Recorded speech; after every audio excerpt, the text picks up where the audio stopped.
wabarakatuh. Perkenalkan, nama saya Mutia Safira Lisandi dari kelas manajemen 23C. NPM saya 234111028. Di sini saya akan sedikit menjelaskan tentang pengertian dari sunnah. Sunnah, menurut bahasa dan istilah, sunnah adalah kata Arab yang berarti kebiasaan atau biasa dilakukan. Secara istilah, sunnah adalah jalan yang ditempuh oleh Rasulullah dan para sahabatnya, baik ilmu, keyakinan, ucapan, perbuatan, maupun penetapan. Fungsi sunnah. Sunnah berfungsi sebagai penjelasan atau tambahan terhadap Al-Quran. Tentunya, pihak penjelas diberikan peringkat kedua setelah pihak yang dijelaskan. Teks Al-Quran sebagai pokok asal, sedangkan sunnah sebagai penjelas yang dibangun karenanya. Dengan demikian, segala uraian dalam sunnah berasal dari Al-Quran. Sementara, fungsi sunnah terhadap Al-Quran adalah: pertama, sunnah berfungsi sebagai penguat, takkid atas apa yang dibawa Al-Quran. Kedua, fungsi sunnah sebagai penjelas, tabyin atau apa yang terdapat dalam Al-Quran. Hukum sunnah. Adapun sunnah menurut para fuqaha adalah suatu sifat hukum atas suatu perbuatan yang apabila dikerjakan memperoleh pahala, sementara jika ditinggalkan maka tidaklah berdosa. Amalan sunnah.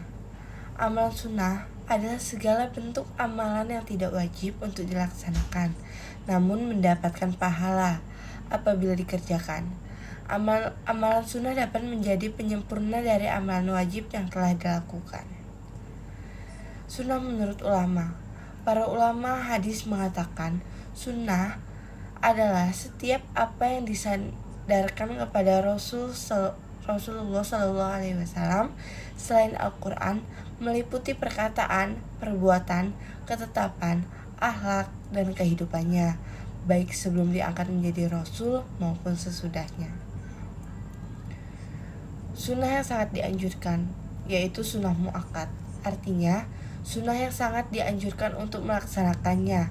Dalam hal ini misalnya saja sholat tarawih saat bulan Ramadan, sholat Idul Fitri, dan sholat duha. Jenis sunnah. Ada 3 macam sunnah dalam Islam, yaitu sunnah qauliyah, fi'liyah, dan takriyah. Sunnah takriyah adalah bagian dari macam-macam sunnah. Sunnah sendiri menjadi sumber hukum Islam kedua setelah Al-Quran. Yang pertama yaitu sunnah qauliyah. Sunnah qauliyah diartikan sebagai seluruh perkataan Nabi Muhammad SAW yang didengar oleh sahabatnya dan diteruskan oleh para tabi'in.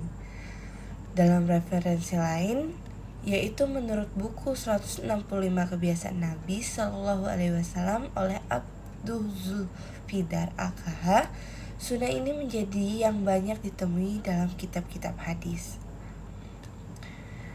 Contohnya, Nabi Muhammad SAW bersabda, berpuasalah karena melihat hilal dan berbukalah atau tidak puasa karena melihat hilal. Rasulullah Muhammad SAW bersabda, barang siapa yang tidak sholat karena tertidur atau karena lupa makan, hendaklah ia mengerjakan sholat itu ketika ia telah ingat.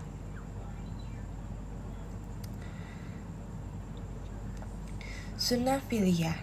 Sunnah fi'liyah diartikan sebagai segala sesuatu yang mencakup perbuatan yang dilakukan Nabi SAW, baik dalam hal ibadah atau juga muamalah, atau baik hanya sekali, 2 kali dilakukan atau sering dilakukan.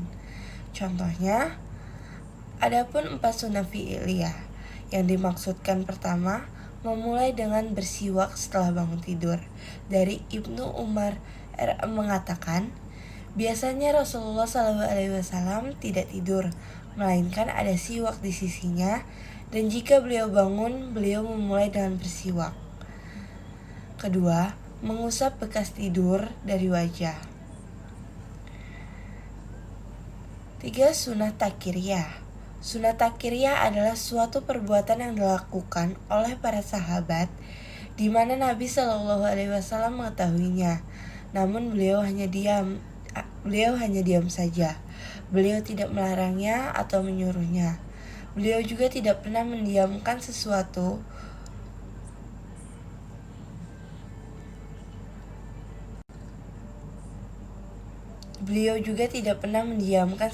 kecuali sesuatu yang benar. Contoh dari sunnah takriyah sendiri misalnya seperti diamnya Rasulullah ketika beliau mengetahui Khalid bin Walid memakan daging dab atau binatang sejenis biawak. Ia lebih kecil namun tidak buas. Atau ketika beliau diam saat mengetahui para sahabat duduk sambil tertidur di masjid dalam keadaan wudhu saat menunggu.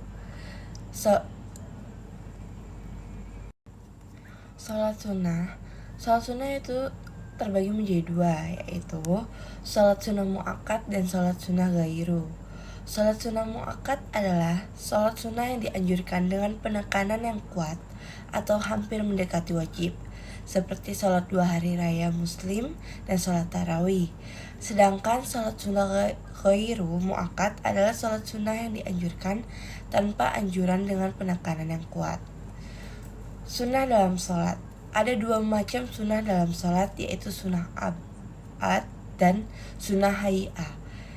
Jika meninggalkan sunnah ab'ad disunahkan untuk sujud sahwi. Jika meninggalkan sunnah hay'ah tidak ada konsekuensi apapun, tetapi sebaiknya dilakukan untuk meningkatkan kualitas salat. Adapun 10 sunnah Nabi Shallallahu Alaihi Wasallam untuk menghidupkan kebiasaan produktif seorang muslim. 1. Tahajud. Karena kemuliaan seorang mukmin terletak pada tahajudnya. Insya Allah doa mudah terkabul dan semakin dekat dengan Allah. 2. Membaca Al-Quran setiap hari. Sesibuk apapun bacalah walau beberapa ayat. 3. Zikir setelah sholat. Ini yang dicontohkan Nabi. Subhanallah walhamdulillah wala ilaha illallah Allahu akbar. 4. Menjaga sholat sunnah rawatib. Akan dibangunkan rumah di surga. Hadis riwayat Muslim nomor 728. 5. Zikir pagi dan petang. Dan sebutlah nama Tuhanmu dalam hatimu dengan merendahkan diri dan rasa takut, dan dengan tidak mengeraskan suara di waktu pagi dan petang. Dan janganlah kamu termasuk orang-orang yang lalai. Quran Surat Al-A'raf 205. 6. Jangan tinggalkan masjid karena surga ganjarannya bagi pemuda yang hatinya terpaut dengan masjid. 7. Menjaga sholat duha. Karena salah satu kunci rezeki terletak pada sholat duha. 8. Jaga sedekah setiap hari. Allah menyukai orang yang suka bersedekah, dan malaikat Allah selalu mendoakan kepada orang yang bersedekah setiap hari. Insya Allah, Allah membalas dengan berlipat ganda. 9. Menjaga wudhu. Karena Allah menyayangi hamba-hambanya yang menjaga wudhu. 10. Amalkan istighfar setiap saat. Dengan istighfar, masalah yang terjadi karena dosa kita akan dijauhkan oleh Allah. Baik, cukup sekian. Bila ada salah-salah kata saya mohon maaf. Saya akhiri. Wassalamualaikum warahmatullahi wabarakatuh.